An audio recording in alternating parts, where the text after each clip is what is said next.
story many times about my good friends that I grew up with in Mount Vernon who didn't make it. Some did 20, some did 30 years in the penitentiary. The only difference between them and myself was boys and girls club. The only difference. You know, it doesn't matter what hardships you have to endure in your life. You can be anything. You can be anyone that you aspire to be. Well, I remember the mayor of our town, Mount Vernon, came to speak. And at the end of it, he says, does anybody have any questions? So I'm a talker. I raised my hand. I had a couple of questions. I had more than a couple of questions. We ended up getting into a bit of a debate.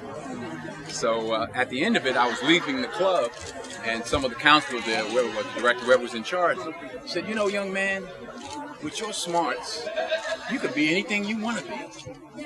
And I never forgot. I remember walking out of that club going, I didn't even really understand what he was saying, but I just felt good, like, wow, somebody said to me that I could be anything that I want to be. And you can.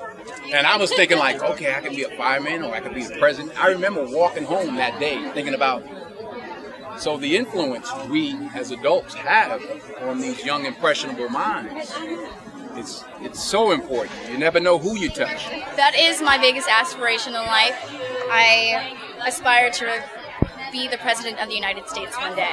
It's surreal because, I mean, like I said, in middle school I didn't think that I was going to end up being anybody. I didn't think that my life was going to go anywhere.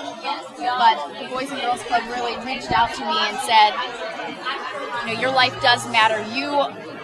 You do have a purpose here, and the Boys and Girls Club and all of the staff and all of my mentors really helped me to find my purpose. So mentors were really important in my life and my growth and development. So every chance that I get, I like to be able to reach out to those around me and build them up so that they can be people that they can be really proud of as well.